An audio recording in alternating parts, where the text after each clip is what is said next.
Bismillahirrahmanirrahim. Assalamualaikum warahmatullahi wabarakatuh.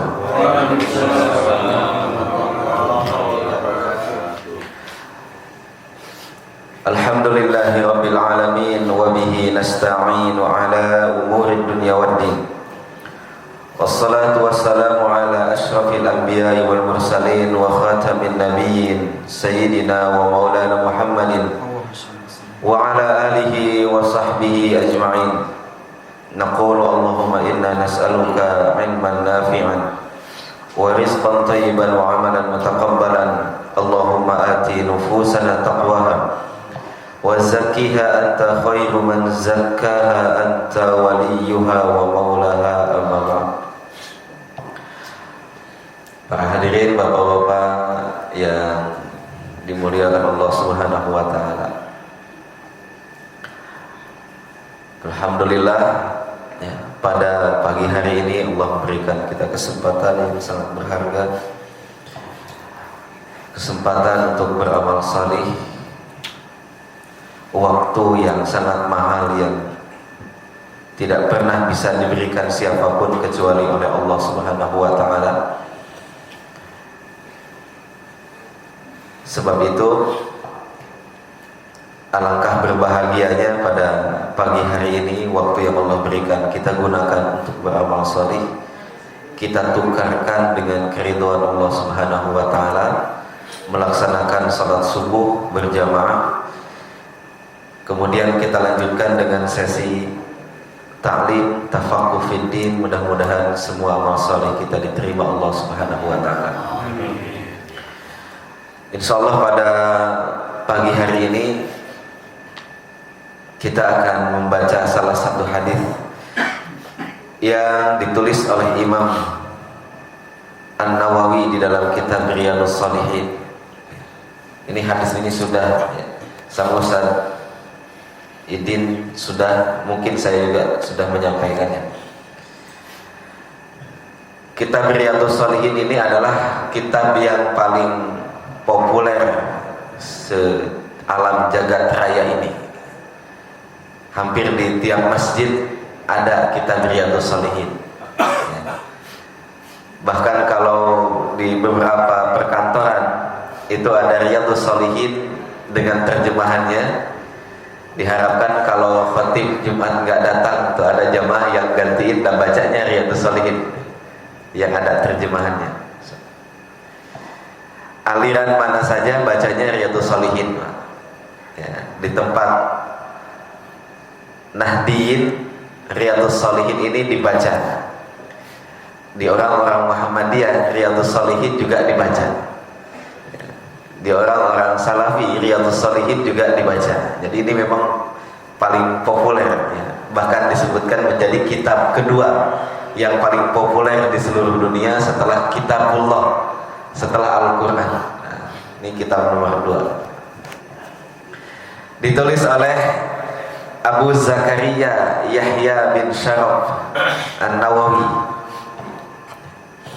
Kita mengenalnya dengan nama Imam An-Nawawi. An-Nawawi itu dari kota Nawa, daerah Damaskus. Maka kemudian orangnya disebut An-Nawawi. Jadi begitulah orang-orang hebat pada zaman dahulu. Yang hebat satu orang, yang dikenalnya satu kota, Nawawi. Namanya kan jarang ada yang tahu. Kalau beliau namanya itu Yahya. Ya, kita tahunya Imam Nawawi. Ya. Kita tahunya ini adalah Imam Nawawi. Padahal Imam Nawawi itu hanyalah sebuah tempat ya, An-Nawa di daerah Damaskus. Tapi dengan kehebatan beliau, kemudian kota ini menjadi salah satu kota yang dikenal. Kalau sekarang itu kota Sirkit. Sirkit itu kan kota miskin. Kota miskin yang hampir gak ada hal yang bisa dibanggakan. Tapi karena di situ lahir para ulama-ulama hebat, ya, yang salah satunya mentalaki Ustaz Abu ya, yang kemarin kalau bapak-bapak berkunjung ke sana yang dikasih mun Nabi itu kan dari Syekh Amin Asy-Shinqiti. Ya. Sampai-sampai kalau kita mengatakan dari Sirkit, ulama yang mana? Saking banyaknya ulama dari daerah situ, Pak, mendominasi sekali. Ya. Nggak ada sumber daya alam yang menonjol seperti daerah-daerah lain.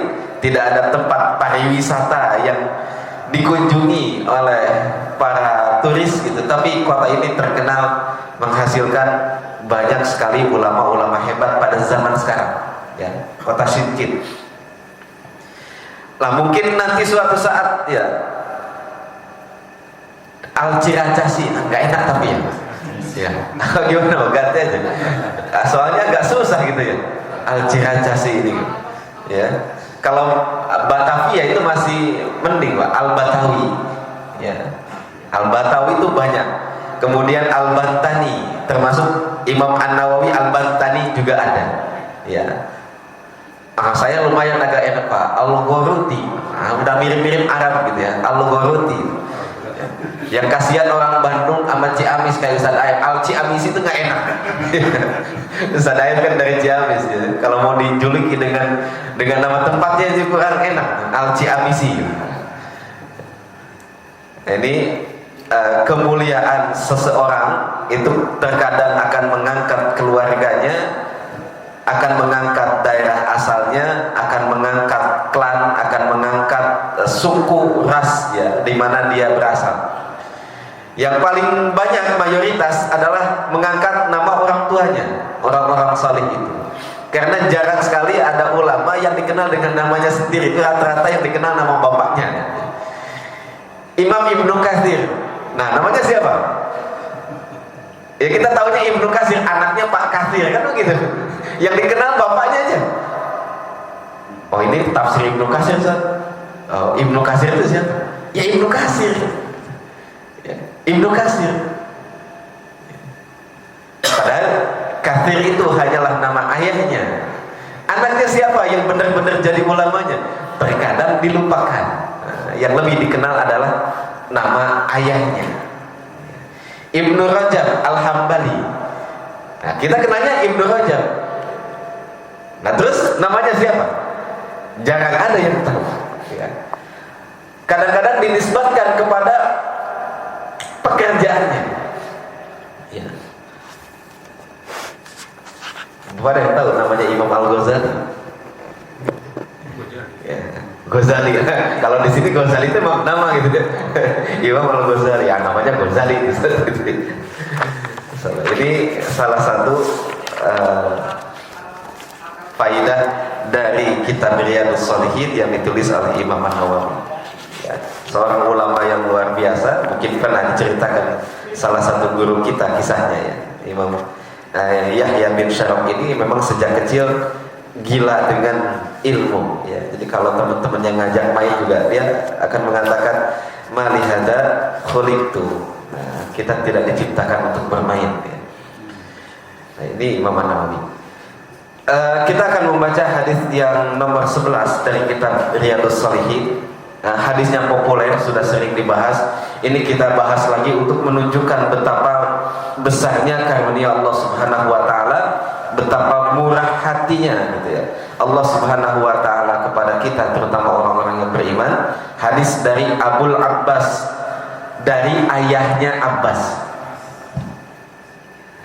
Siapa ayahnya Abbas? Ibnu Abbas, anaknya Abbas. Gimana? Dia ini ayahnya Abbas, dan dia ini putranya Abbas. Ya. Abul Abbas, Abdullah bin Abbas. Ya. Jadi Abdullah ini punya ayah namanya Abbas bin Abdul Muttalib. Setelah dia nikah punya anak namanya Abbas juga. Ini khas orang-orang Arab begitu. Ya.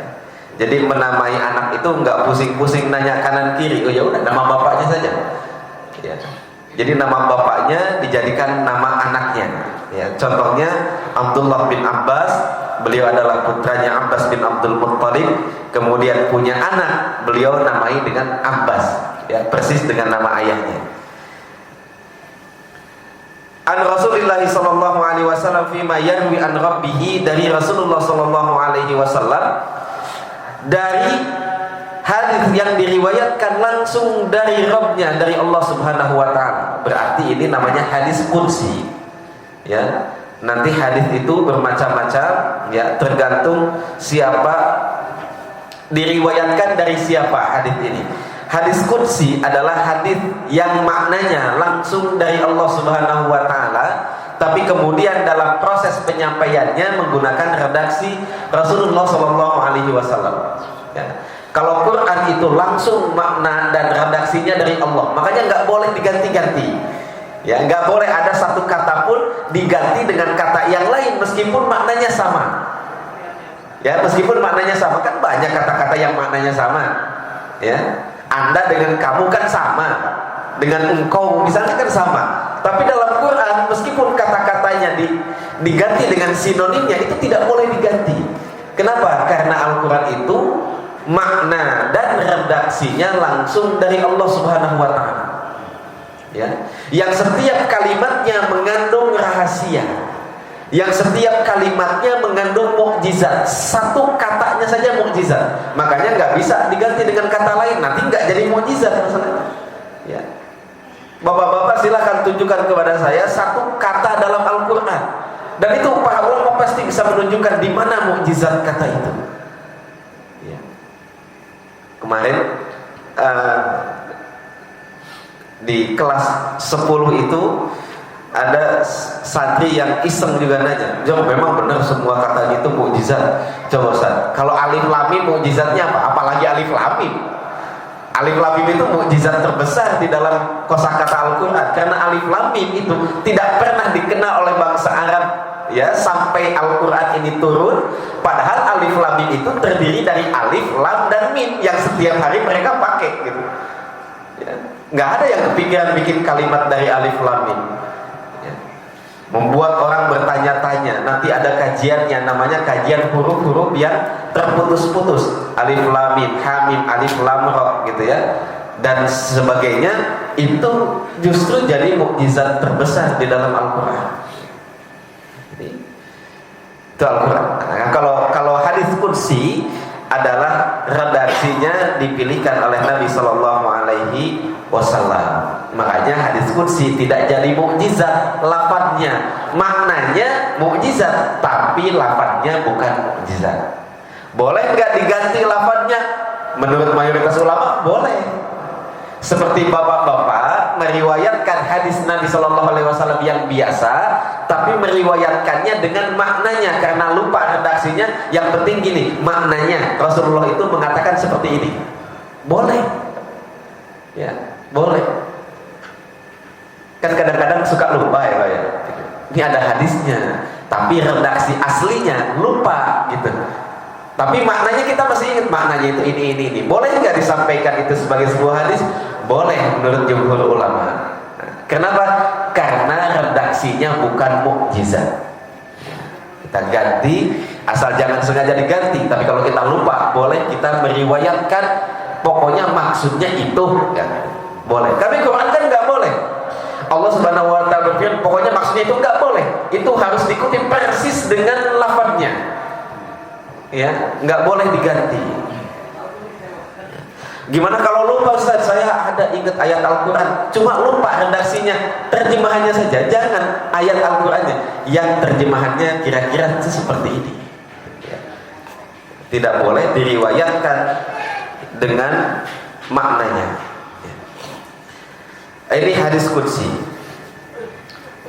Apa isinya? Innallaha kataba al-hasanati was-sayyi'at tsumma bayyana dzalika. Sesungguhnya Allah Subhanahu wa taala telah menuliskan kebaikan dan keburukan. Apa maksudnya menuliskan kebaikan dan keburukan? Maksudnya ada dua. Satu, Allah sudah mencatatkan kebaikan dan keburukan itu sejak zaman Lauhul Mahfuz. Jadi semua kebaikan yang akan ada sampai hari kiamat itu sudah ditulis oleh Allah.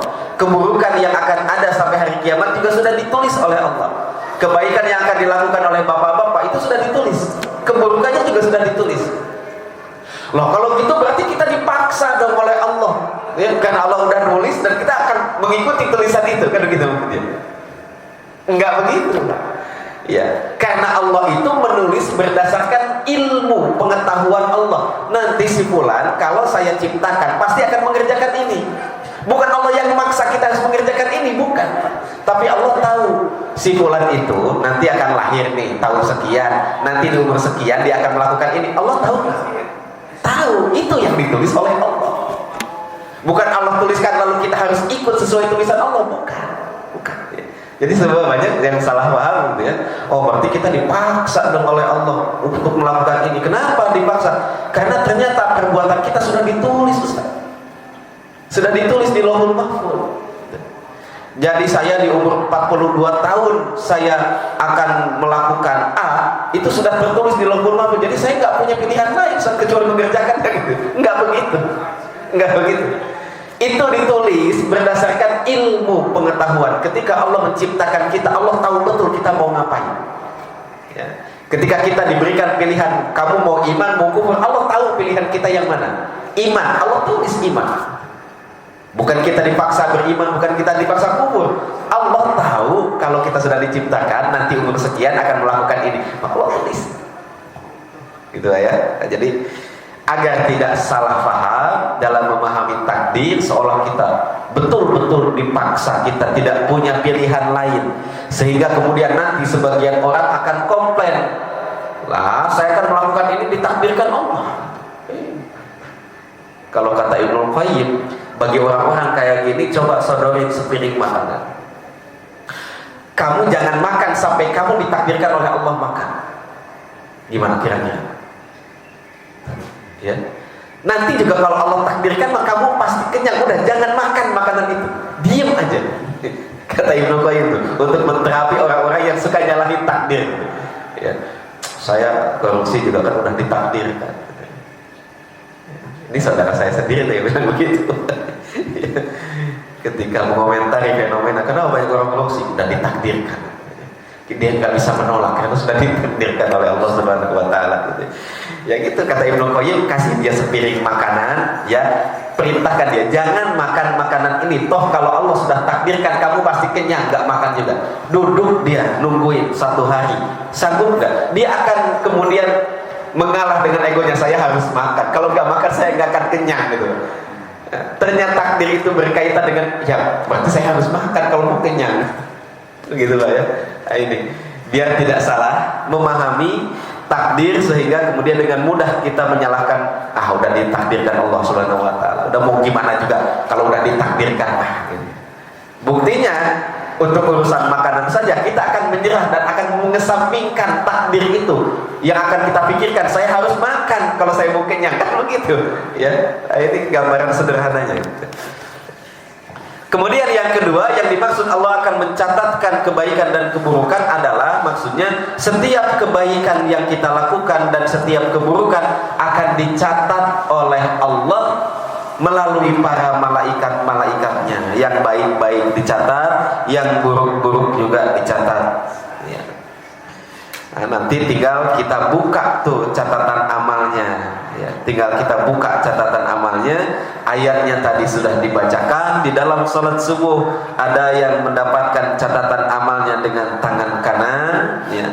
Fa amma man utiya kitabahu biyaminihi fayaqulu ha umqra'u kitabiyah. Dia akan berkata, sini. Mau baca nggak catatan amal aneh? Itu kayak anak-anak Pak, kalau rapotnya bagus, dia seneng nunjukin ke orang lain. Ya. Rapot saya dong bagus, 9-nya banyak gitu. Kamu mau baca nggak? Ayo mau lihat nggak rapot aku? Ini rapot aku bagus-bagus. Kan begitu Pak, kalau catatannya bagus, itu dia dengan senang hati menunjukkan kepada banyak orang, ha umqra'u kitabiyah. Ayo sini, mau baca nggak kitab catatan amal saya?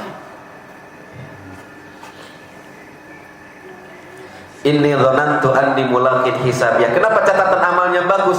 Karena dari dulu saya yakin hari ini akan ada. Makanya saya persiapkan dengan sebaik-baiknya. Saya nggak mau malu di depan banyak orang. Saya nggak mau malu di depan Nabi SAW, di depan mertua saya, di depan istri saya, di depan anak saya. Ayah catatan amalnya jelek banget, kan malu kita. Ya. Nah kata istrinya, si papa catatan amalnya jelek banget itu. Ya. Kan itu dibagikan di depan banyak orang. di depan banyak orang, ala ru'usil khalaik, di depan umat dari Nabi Adam sampai yang paling akhir nanti menjelang kiamat, semuanya hadir dan kemudian dibagi satu-satu. Makanya orang-orang yang bagus catatan amalnya bangga banget dia. Kayak orang dipanggil sebagai juara umum, dipanggil di depan upacara ya, ketika upacara bendera misalnya, semua kelas melihat dia gitu. Dengan bangga, ha umuka kita dia, oh kamu membaca nggak catatan amal saya? Kenapa bisa bagus sih? Ini tentu dimulai hisabian. Karena dulu saya yakin betul hari ini akan ada. Ya, hari-hari dihisab, hari-hari mendapatkan catatan amal, saya yakin betul ini ada, makanya kemudian saya persiapkan. Nah, yang celaka yang satu lagi, Pak, di ayat-ayat berikutnya. Wa amma man utiya kitabahu bishimalihi fayaqul ya laitani lam uta kitabiyah wa lam adri hisabiyah. Mereka akan mengatakan, kenapa sih buku ini harus ada? Padahal nggak usah bagi rapot segala, udah. Walam adri ma hisabiyah, saya nggak tahu nih bagaimana cara mempertanggungjawabkannya. Ya, orang-orang yang catatan sayyiatnya jauh lebih banyak daripada catatan hasanatnya. Nah, kalau kita ini kira-kira, karena memang sudah harus dihitung, kata Umar bin Khattab sekarang, kira-kira lebih banyak catatan hasanat kebaikannya ataukah catatan sayyiat, catatan keburukannya? Kata Umar bin Khattab, sekarang aja hitungnya, jangan nanti repot. Kalau mau ngitung nanti, kalau dihisabnya nanti repot, hisabnya sekarang aja. Kita ingat-ingat lagi, kira-kira banyakkan catatan amal baiknya atau catatan amal buruknya. Itu pun dibantu oleh Allah Subhanahu wa Ta'ala nih dalam lanjutan hadis ini. Bagaimana Allah tidak menyayangi kita, orang-orang yang beriman. Ketika ada catatan amal baik, ada catatan amal buruk, Allah bantuin kita. Gimana membantunya? Faman hamma bihasanatin falam ya'malha kataballahu tabaraka wa ta'ala indahu hasanatan kamilatan wa in hamma biha fa'amilaha katabahallahu asyra hasanatin. Allah bantu kita setiap kali kita berazam melakukan kebaikan, meski itu enggak jadi, Allah bantu kita dengan tetap mencatatkan satu kebaikan yang sempurna. Kalau itu jadi dikerjakan, Allah bantuin kita dengan mencatatkannya 10 kebaikan. Ya, itu kasih sayang Allah Subhanahu wa Ta'ala. Bahkan tidak hanya 10 kebaikan, tapi ila sab'i mi'ati dhi'fin. Satu kebaikannya Allah bisa lipat gandakan sampai 700, ila ad'afin katsiratin, bahkan sampai lebih dari 700. Jadi bayangkan, satu kali kebaikan Allah catatnya 10 minimal, kadang-kadang sampai 700, kadang-kadang sampai lebih dari 700. Itu kan kasih sayang Allah gitu. Biar catatan amal kita lebih banyak yang baiknya orang. Soalnya satu kali kebaikan dicatatnya 700. Harusnya kan penuh catatan amal kita itu dengan yang baik-baik. Harusnya gitu ya. Harusnya penuh dengan yang baik-baik. Orang sekali ngaji aja bisa 700 kali dicatat oleh para malaikat. Kan beda dengan keburukan. Kalau keburukan, wa in hamma bisayyi'atin falam ya'malha, kalau dia bertekad melakukan keburukan dan tidak jadi dikerjakan, kataballahu ta'ala indahu hasanatan kamilatan, Allah akan catatkan satu kebaikan yang sangat sempurna. Wa in hamma biha fa'amilaha, kalau dia bertekad melakukan kebaikan dan kemudian dia kerjakan, kataballahu sayyi'atan wahidatan, ya, bertekad melakukan keburukan dan kemudian dia jadi kerjakan keburukan itu, Allah catatkan satu keburukan yang sempurna. Para jamaah sekalian yang dimuliakan Allah Subhanahu wa Ta'ala, ini yang menarik adalah ketika Allah mengatakan satu kebaikan akan dibalas 10 kemudian akan dilipat gandakan, maka kata para ulama, bagi orang-orang, bagi bapak-bapak, ibu-ibu yang usianya sudah mencapai 40, kayaknya saya doang nih yang 40, bapak-bapak belum kayaknya semuanya nih. Ya. Saya 42. Yang sudah mencapai 40, maka konsep amal solihnya sudah harus diganti. Kenapa? Karena waktunya mungkin tidak banyak lagi, kata para ulama. Nanti dikira saya doain bapak-bapak meninggal dunia, kan? Bukan. Kata para ulama, kalau sudah sampai usia 40, maka konsep cara beramalnya harus segera ganti. Bukan bekerja keras lagi, tapi kerjanya harus yang cerdas, kata para ulama.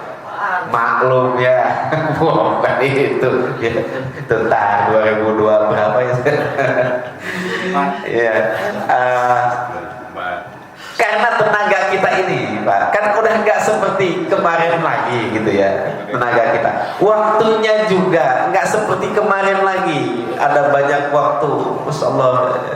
Maka kata para ulama, coba diganti cara beramalnya, lebih cerdas lagi untuk beramal. Waktunya sedikit tapi menghasilkan yang banyak, amalnya sedikit tapi hasilnya melimpah gitu.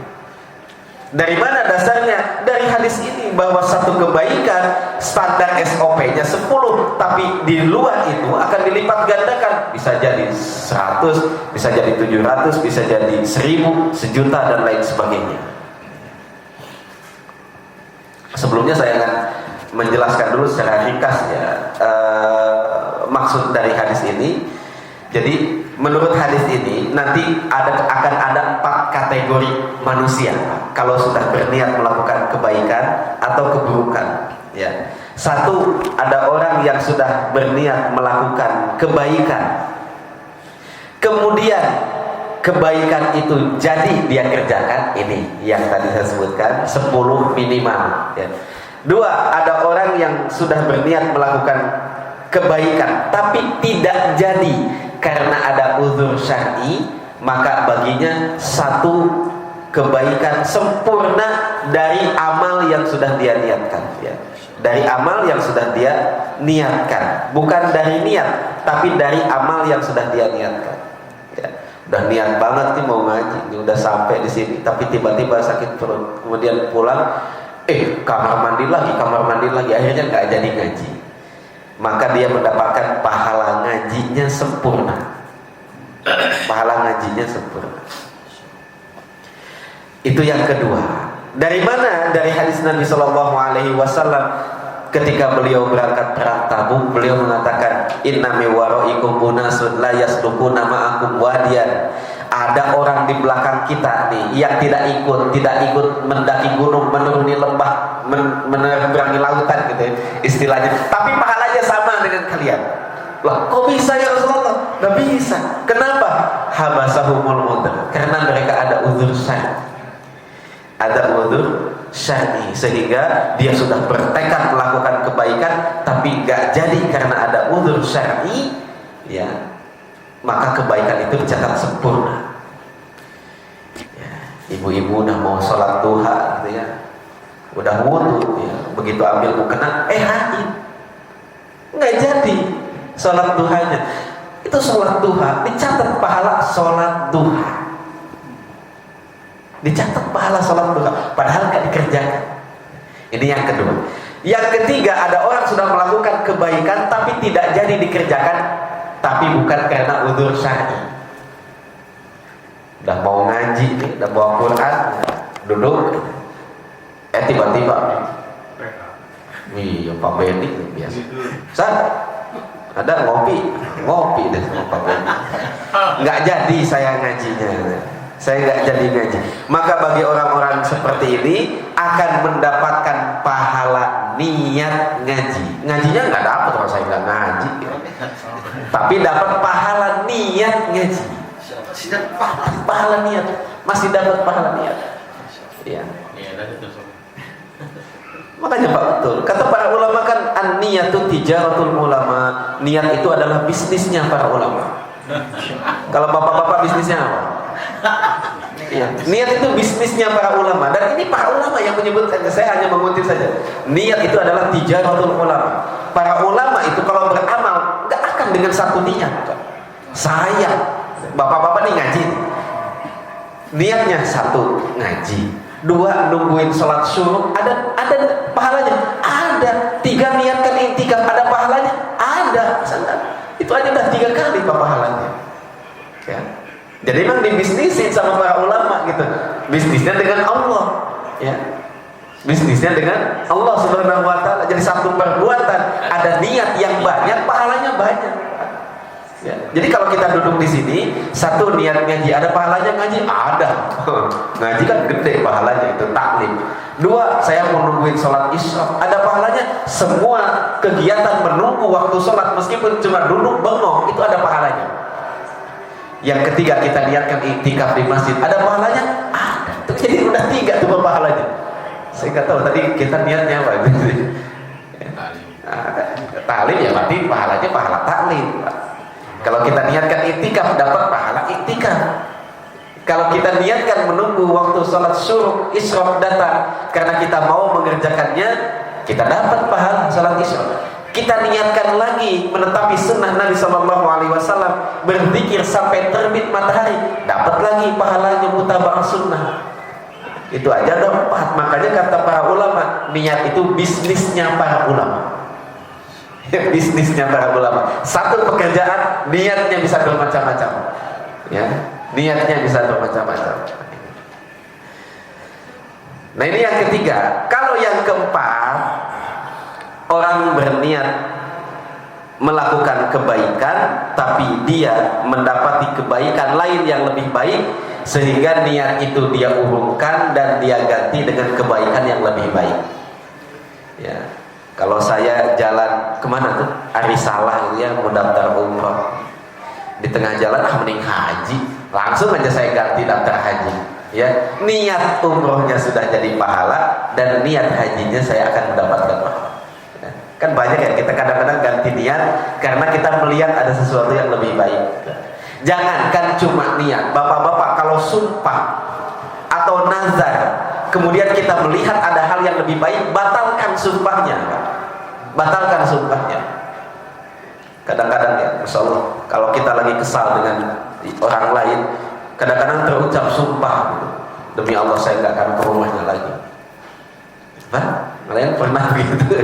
Kadang-kadang kita ikrarkan, demi Allah saya nggak mau nyapa dia lagi, saya nggak mau salam lagi sama dia. Tapi kan habis itu kita merenung, buat apa sih begitu? Tapi saya udah terlanjur sumpah. Dosa dong saya kalau melanggar sumpah? Enggak, justru melanggar sumpah model ini berpahala. Kalau sumpah yang lain mah enggak. Melanggar sumpah yang lain, demi Allah saya akan mensejahterakan ada Pak. Ya. Kalau sumpahnya saya nggak mau kenal dia lagi, atau mungkin sama istrinya, kata istrinya pelit banget ini punya suami, ya demi Allah kalau dia datang saya nggak akan siapin kopi. Tapi setelah suaminya pergi, kasihan juga ya suami saya, dong macet-macet panas dan lain sebagainya. Ya udahlah saya siapin aja makanan, minuman.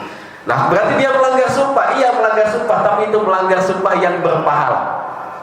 Cuma tetap ketentuan fikihnya tetap berlaku, dia harus puasa 3 hari. Ya, siapapun yang melanggar sumpahnya harus puasa 3 hari.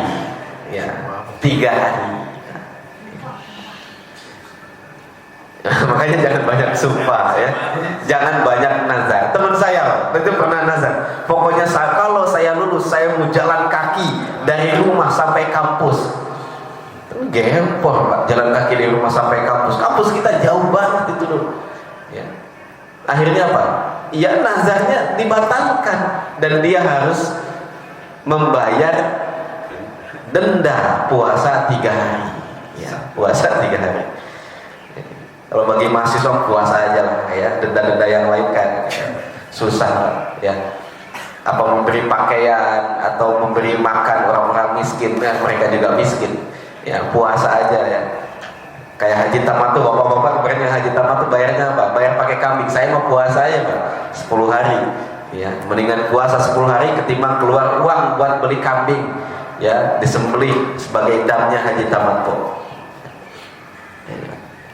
Ini 4 macam orang yang berniat kebaikan. Sama yang berniat keburukan juga ada modelnya, ada 4. 1, orang yang berniat melakukan keburukan kemudian jadi dia kerjakan, nah dia berdosa 1. dosa keburukan itu. Kalau dia berniat melakukan keburukan tapi tidak jadi karena dia tidak mampu mengerjakannya, ya, dia tidak mampu mengerjakannya. Oh, maling itu udah buka-buka tapi keburu ketangkep, atau mau KKB kumpul kebo gitu ya, tapi nggak jadi melakukan zina karena Pak RT keburu datang gitu, digerebek, nggak jadi melakukan keburukannya, tetap dicatat satu keburukan di sisi Allah Subhanahu wa Ta'ala, ya. Kemudian kalau dia tidak jadi melaksanakan keburukannya karena melihat ada keburukan lain yang lebih menyenangkan, kebalikannya, tadinya cuma mau ini doang gitu ya, tapi ketika ada peluang ganti niatnya, maka dia akan mendapatkan balasan atas niat yang pertama dan niat yang kedua, sama dengan yang tadi yang melakukan kebaikan. Yang akan melahirkan kebaikan itu adalah ketika keburukan tidak jadi dilaksanakan karena rasa takutnya kepada Allah Subhanahu wa Ta'ala, ya. Inilah yang kemudian dimaksud kata bahallahu sayyi'atan wahidatan wa illam ya'malha kataballahu innahu hasanatan kamilatan. Kalau tidak jadi dikerjakan maka akan mendapatkan satu kebaikan. Baik, saya persingkat ya tentang nomor tadi yang penting dari perkataan para ulama. Bagi yang sudah berusia 40 tahun seperti saya gitu ya, ini kiat-kiat dari para ulama. Yang pertama, tingkatkan imannya, karena semua amal soleh itu tingkatan pahalanya sesuai dengan tingkatan imannya, sesuai dengan tingkatan imannya. Makanya Nabi SAW itu pernah bersabda, jangan sekali-kali mencela sahabat-sahabatku. Demi Allah, kata Nabi SAW, lau anna ahadakum, kalau salah satu di antara kalian anfaqa misla uhudin dhahaban, kalau di antara kita nih Pak, ada yang berinfak sedekah satu gunung Uhud isinya emas, kata Nabi SAW, pahalanya enggak akan menyamai infak satu kaleng beras yang diinfakkan para sahabat. Kenapa? Iman yang bicara, ya. Nah, ini saking besarnya pengaruh iman dalam amal soleh kita. Setiap amal soleh itu akan dilipat gandakan. Kapan semakin banyak lipatannya? Ketika semakin tinggi imannya kepada Allah Subhanahu wa Ta'ala. Apa contohnya? Contohnya sabda Nabi Shallallahu Alaihi Wasallam tentang para sahabat, la tasubbu ashabi, jangan mencela sahabat-sahabatku. Ini untuk orang-orang setelahnya, termasuk kita. Kenapa? Kalau di antara kalian ada yang berinfak satu gunung Uhud emas semua, ya, nggak ada yang punya satu gunung Uhud emas gitu ya. Cadangan emas di dunia ini cuma segede tinggal satu kolam renang Olimpiade saja. Ya, kalau saya dulu ikut kuliah tentang devisa dan lain-lain, ya, meskipun sambil ngantuk ya masuk dikit-dikit. Cadangan emas di seluruh dunia itu cuma segede kolam renang Olimpik. Ya, tinggal segitu-gitunya. Habis Cina paling banyak sekarang ngambilnya gitu ya. Nah ini kalau ada yang infak sebesar gunung Uhud, itu nggak akan sampai pahalanya, nggak akan bisa menyaingi satu mud, satu cangkir korma yang diinfakkan oleh para sahabat. Nah, nggak akan sampai. Ya. Nah, ini yang pertama. Yang kedua, husnul Islam, keberserahan diri kita terhadap perintah Allah. Pokoknya nggak usah komplain dengan perintah Allah. Datang terima saja dan kita kerjakan. Semakin kita pasrah, semakin besar pahalanya di sisi Allah Subhanahu wa Ta'ala. Hadis riwayat Imam Bukhari dan Imam Muslim. Kemudian yang ketiga adalah naf'ul hasan. Semakin besar kebaikan itu dampaknya kepada orang lain, semakin orang lain membutuhkannya, semakin besar pahalanya. Makanya infak di masa pandemi kan berbeda dengan infak di masa-masa lapang. Infak sebelum Fathu Makkah itu beda nilainya dengan infak setelah Fathu Makkah. Ya. Kemudian yang berikutnya adalah masyaqqatul hasanah. Semakin sulit dikerjakan justru semakin banyak pahalanya. Ini Pak, amalan-amalan ini yang perlu kita perhatikan sehingga waktu yang tersisa ini kemudian menghasilkan begitu banyak kebaikan. Cari peluang-peluang di mana kebaikan itu besar manfaatnya untuk orang lain. Ya. Kemudian yang berikutnya, ketika kita melihat ada satu rintangan dalam melakukan kebaikan, justru ambil. Karena apa? Semakin besar rintangannya, semakin besar pahalanya. Nabi pernah ditanya, ya Rasulullah, ayu sedekatin afdal. Ya Rasulullah, sedekah apa yang paling baik? Kemudian beliau menjawab, anta sedekah wa anta sahihun syahihun takhshal faqra. Sedekah yang paling baik adalah ketika kamu sedang sehat walafiat, tapi duitnya sedikit dan kamu sedang butuh duit itu. Kalau udah sepuh kan nggak terlalu butuh duit.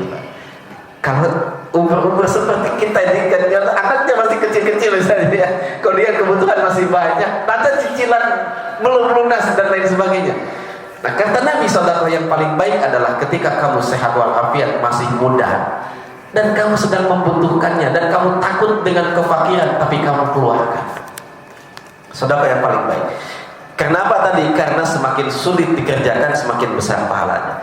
Kemudian yang berikutnya an-naf'u al-muta'addi, kebaikan yang punya efek domino, kebaikan yang berantai.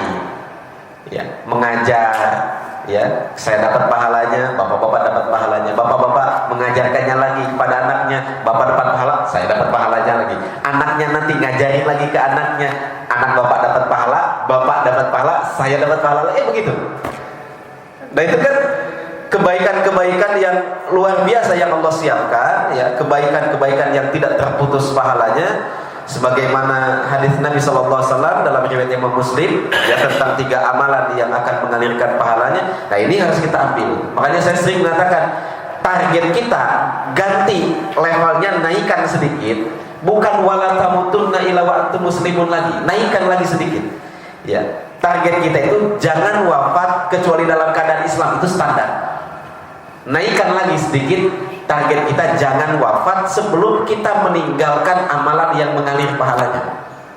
Ya, kan itu target standarnya kan wala tamutunna illa wa antum muslimun. Itu mungkin saya ditawar. Ya, tapi kita naikkan lagi sedikit levelnya, jangan sampai kita wafat sebelum kita punya pegangan amalan yang akan mengalirkan pahalanya. Kemudian yang berikutnya adalah syaraful amal, keutamaan amal. Semakin utama amalnya, semakin banyak pahalanya. Nah, silakan pilih amalan-amalan yang utama. Ya, misalnya doa. Kan doa dari sekian macam doa ada doa yang utama. Afdhalud doa alhamdulillah. Seutama-utamanya doa adalah membaca alhamdulillah. Zikir, sebaik-baiknya zikir adalah la ilaha illallah. Membaca Quran, sebaik-baiknya membaca Quran adalah ketika sholat. Satu halaman dibaca di luar sholat, Pak, dengan satu halaman yang dibaca di dalam sholat, itu pahalanya jauh lebih besar yang dibaca di dalam sholat. Makanya harus dipilih-pilih cara beramalnya. Bagi kita yang sudah 40 ke atas, kata para ulama, amalannya boleh jadi sama tapi pahalanya berbeda, ya, ketika dilakukan dengan cara yang berbeda. Kemudian syarafuz zaman wal makan, manfaatkan setiap peluang, ada waktu-waktu yang utama dan tempat-tempat yang utama. Ya, waktu utama kan seperti sekarang bulan Muharram, seperti sepertiga malam, ya. Sampai tuh para ulama tuh ada yang begini, kalau anaknya datang, ayah saya tuh kayaknya hati nggak tenang, mungkin karena banyak dosa, ayah tolong istighfar buat saya. Itu zaman dulu begitu. Anak saya nggak pernah, saya nggak tahu anaknya bapak-bapak. Ada yang datang kemudian mengatakan, iya istighfar buat aku dong. Ada nggak anak itu? Enggak ya, adanya yang menjajan warung samping masjid. Siang dulu. Ya, kalau ada deketin saya, kembali kalimatnya begitu. Warung samping masjid di sini. Anak-anak para ulama zaman dulu itu sampai datang kepada bapaknya, ayah tolong istighfar buat saya, kok saya hidup tuh nggak tenang. Apa kata bapaknya? Ya, nanti malam di sepertiga malam saya akan istighfar khusus buat kamu. Dipilih waktu-waktu utama, dipilih waktu-waktu utama. Nah ini ya, jadi cara cerdas beramal, amalnya sedikit pahalanya banyak, waktu yang digunakan sedikit tapi pahalanya terus mengalir, mengingat waktu yang Allah siapkan bagi yang sudah di atas 40, ya mungkin kan tinggal sisanya, kan semakin lama ya semakin sedikit sisanya. Logikanya seperti itu. Saya tidak mengatakan bahwa bapak-bapak ini sebentar lagi nih, kayak enggak gitu ya. Ya bisa jadi saya duluan gitu ya, atau bisa jadi bapak yang belakangan gitu ya, bisa jadi saya duluan, bisa jadi bapak yang belakangan kan gitu ya. Tapi para ulama sudah mengingatkan, sebagaimana tafsir-tafsir ketika Allah mengatakan awalam nu'ammirkum ma yatadzakkaru fihi man tadzakkar. Ya, ketika nanti kita komplain di hadapan Allah, Allah akan mengatakan, saya sudah memberikan waktu yang cukup. Waktu yang cukup itu berapa? Kata para ulama 40. Ya, 40 itu waktu yang cukup. Ya. Baik, para jamaah sekalian yang dimuliakan Allah Subhanahu wa taala, ini yang bisa saya sampaikan. Silahkan jika ada hal-hal yang ingin kita diskusikan. Silakan Pak Bos. Waalaikumsalam warahmatullahi wabarakatuh. Pengertian mujizat untuk keluasannya apa tetap? Mukjizat. Mujizat itu artinya yang luas apa? Baik. Mukjizat itu kalau di dalam kitab-kitab tauhid yang ditulis oleh para ulama artinya adalah amrun khariqun lil 'adah. Sesuatu yang di luar kebiasaan. Ini penting nih terjemahannya. Jadi mukjizat itu bukan sesuatu yang tidak masuk akal, bukan. Mukjizat itu sesuatu yang di luar kebiasaan. Beda. Ya, ada hukum akal, ada hukum kebiasaan. Hukum akal itu ayah lebih tua daripada kakak misalnya, lebih tua daripada adik. Nah, itu hukum akal. Itu hukum akal. Ya, itu udah otomatis. Hukum mukjizat itu berkenaan dengan kebiasaan. Misalnya api biasanya membakar, tapi giliran kepada Nabi Ibrahim dia tidak membakar. Oh, berarti di luar kebiasaan, bukan di luar akal. Tuh. Ya, itu terjemahannya betul. Kalau ditanyakan, kadang-kadang orang suka salah persepsi dengan mukjizat. Mukjizat itu sesuatu yang tidak masuk akal. Oh, bukan tidak masuk akal. Ya, nggak ada yang tidak masuk akal dalam syariat kita. Ya, yang ada adalah di luar kebiasaan. Ya.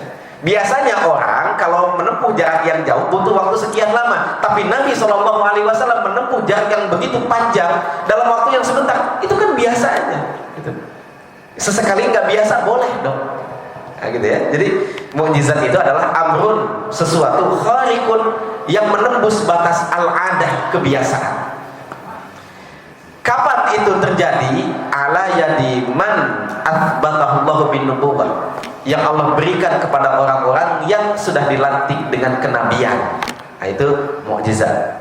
Ya, sesuatu yang di luar kebiasaan, yang tampil tampak pada orang yang Allah angkat sebagai nabi atau sebagai rasul. Itu namanya mukjizat. Ya. Di luar kebiasaan, bukan di luar akal. Nanti ada lagi, misalnya karomah, itu sesuatu di luar kebiasaan, sama.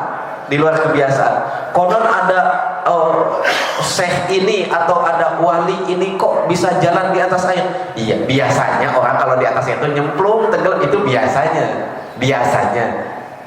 Sesekali boleh dong nggak biasa.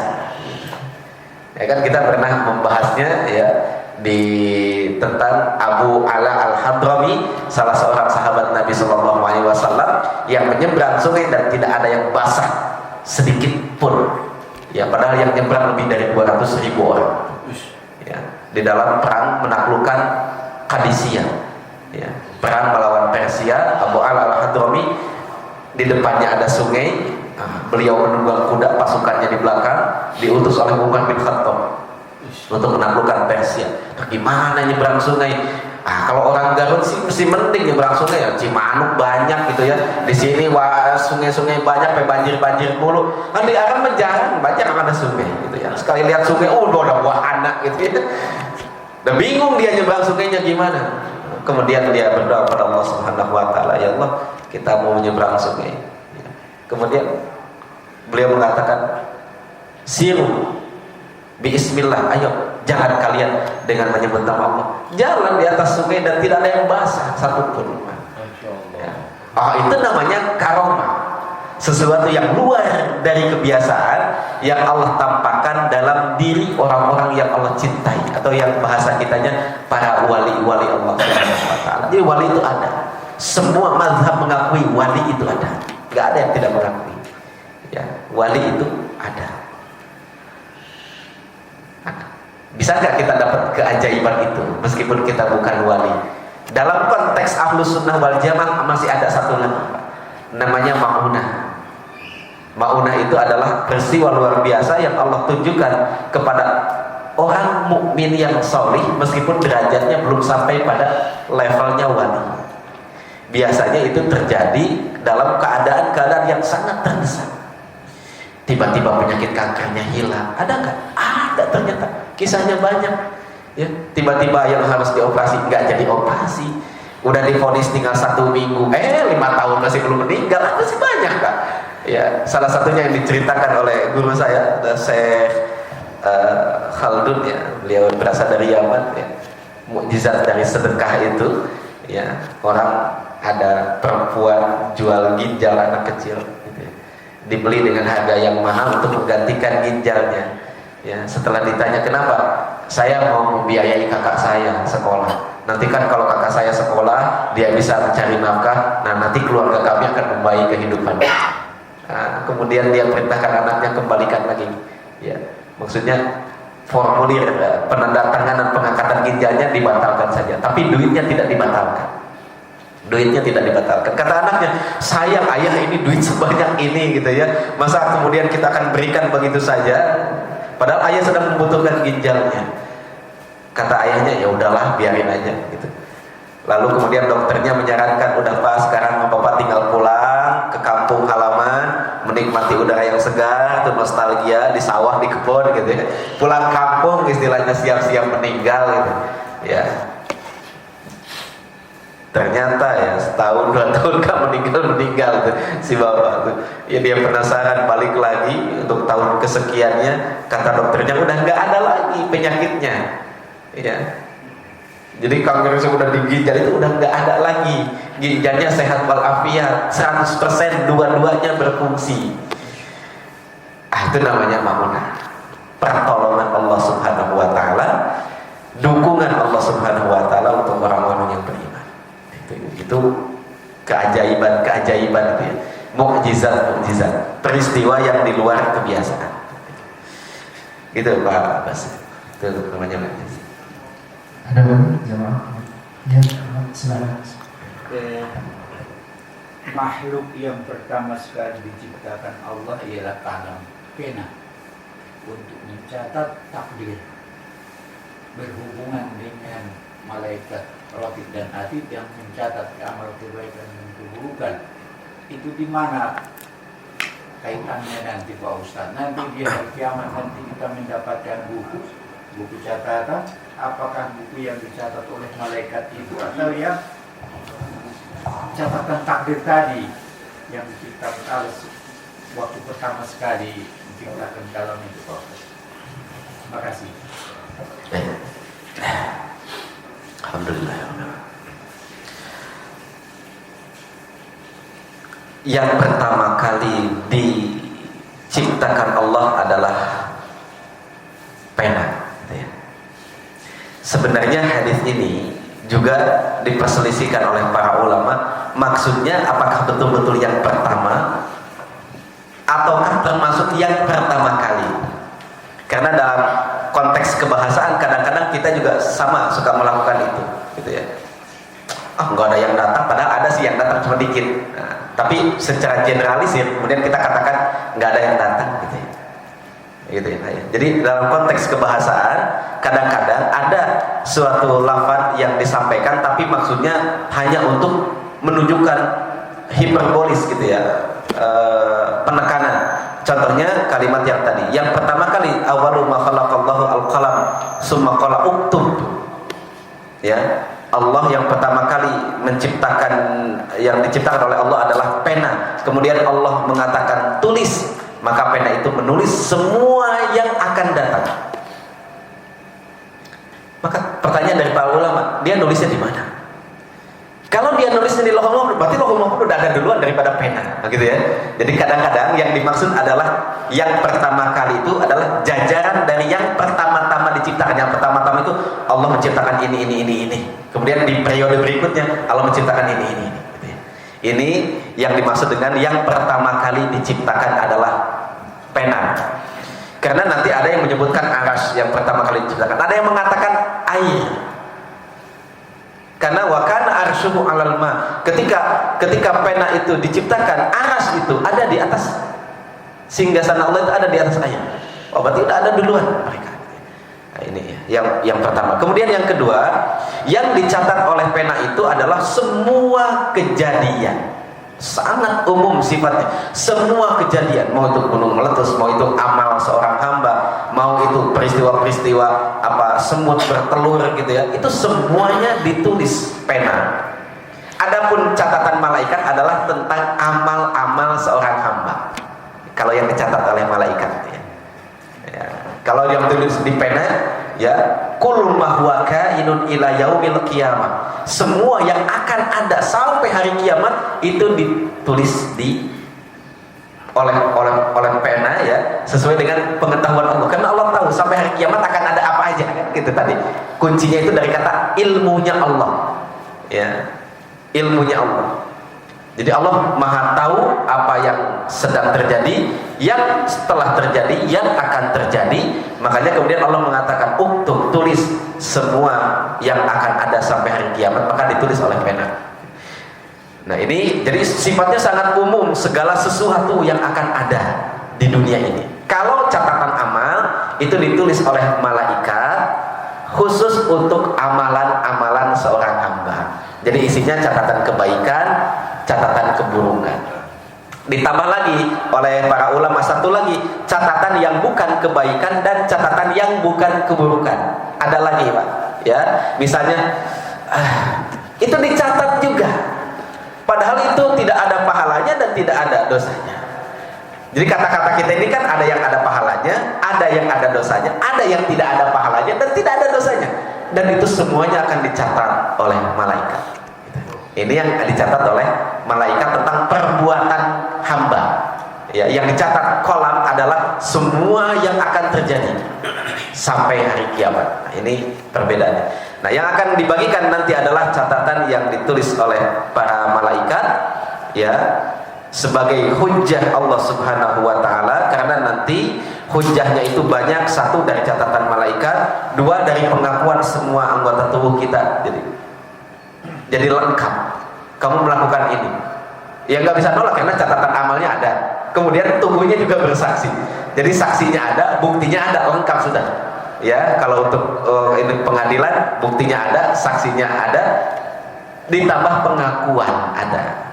Ditambah pengakuan. Ya, saya kata kalau di Indonesia pengakuan itu masuk bukti. Kalau di tempat lain kan enggak.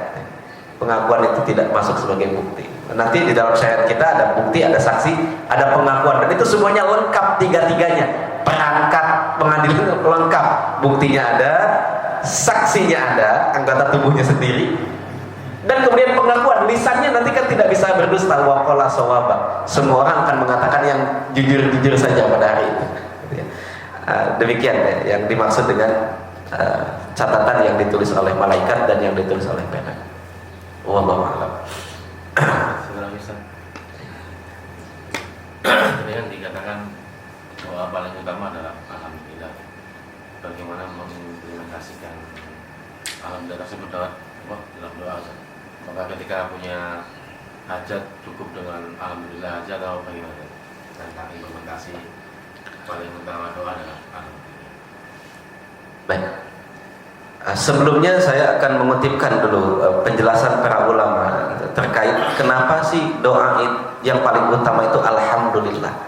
Kata para ulama, karena alhamdulillah itu adalah pengakuan kita, penerimaan kita atas yang sudah terjadi dan yang akan terjadi. Doa itu kan minta apa yang akan terjadi ya, doa itu. Sementara yang udah terjadinya gimana? Jadi kayak minta mulu yang kemarin aja gitu ya, belum disyukuri gitu. Yang kemarin aja masih ada, udah minta nambah aja, yang kemarin aja belum habis gitu ya. Udah minta nambah aja 2, 3 gitu. Ya, ini kenapa alhamdulillah menjadi doa yang paling utama? Karena alhamdulillah akan mencakup yang telah lalu dan yang akan datang. Dan yang akan datang. Jadi kalau kita berdoa dengan alhamdulillah itu, satu, kita mensyukuri apa yang telah lalu, dua, kita mengundang apa yang akan datang. Makanya disebutkan yang paling utama adalah alhamdulillah. Tapi kata para ulama, bukan berarti doa kita isinya hanya alhamdulillah. Tapi yang diinginkan oleh syariat adalah memperbanyak alhamdulillah dalam doa kita. Ya. Alhamdulillahirabbil alamin gitu ya. Terus habis itu di ini lagi tambah lagi alhamdulillahi hamdan syakirin, alhamdulillahi hamdan thayyiban. Diperbanyak ucapan alhamdulillah di dalam doa-doa kita. Di dalam doa. Nafsan itu waktunya sempit ya, kalau banyak alhamdulillah nanti doa yang lain nggak kebagian waktunya. Kata Pak Kalau, nah disinilah kemudian pentingnya skala prioritas. Kalau memang waktunya tidak cukup ya sudah alhamdulillah saja, nggak usah yang lain gitu. Tapi kalau waktu kita lapang, bukan berarti doa yang lain itu nggak dipanjatkan. Wah saya memang cukup alhamdulillah, enggak. Tapi memperbanyak alhamdulillah di dalam doa kita. Jangan satu kali, kan minimal 2 kali kita baca alhamdulillah. 1 di awal, 2 di akhir. Minimalnya kan 2 kali. Sama dengan membaca sholawat, minimalnya kan 2 kali. Tapi yang paling bagus adalah memperbanyak isi doa itu dengan ucapan hamdalah. Waktunya saya nggak banyak, ya berarti udah alhamdulillah. Sama dengan membaca sholawat, ya sebagaimana sabda Nabi kepada Ubay bin Ka'ab, ya, ketika beliau bertanya, ya Rasulullah, kalau saya lagi doa, sholawatnya berapa kali? Kata Nabi, terserah antum gitu. Antum mau berapa kali? Sepertiganya bisa, sepertiganya loh, bayangkan. Sepertiga dari doa isinya sholawat. Kata Rasulullah, bagus, tapi kalau lebih banyak lebih bagus. Ya udah setengahnya, ya bagus, tapi kalau lebih banyak lagi bagus. Ya udah ya Rasulullah, kalau gitu saya semua isinya sholawat. Apa kata Nabi sallallahu alaihi wasallam? Idzan yughfar laka dzanbuka wa yu'ti hajatuka. Kalau begitu maka semua dosamu akan diampuni dan semua permohonan pasti akan dikabulkan. Ya. Seperti yang dikatakan Ustaz Aib ya di bab-bab sebelumnya, kenapa Al-Imam Asy-Syafi'i pilih redaksi wajjahtu wajhiya lillazi untuk doa iftitahnya. Kenapa enggak Allah muba'in? Padahal Allah muba'in itu derajat kesahihannya lebih tinggi daripada wajah itu. Karena wajah itu adalah doa hamdalah, isinya muji Allah. Allah muba'in isinya doa minta, ya Allah ampuni saya, ya Allah jauhkan saya dari dosa. Nah, itu Pak ya. Jadi itu yang maksud dengan alhamdulillah. Jadi cara mempraktekannya adalah perbanyak ucapan hamdalah. Sekarang kan guru-guru kita sudah ngasih redaksinya, ada hamdan syakirin, hamdan naimin, misalnya hamdan yuwafi ni'amahu wa yakum hamdan min samawati wal gitu. Diperbanyak ucapan hamdalahnya. Diperbanyak ucapan hamdalah. Baik.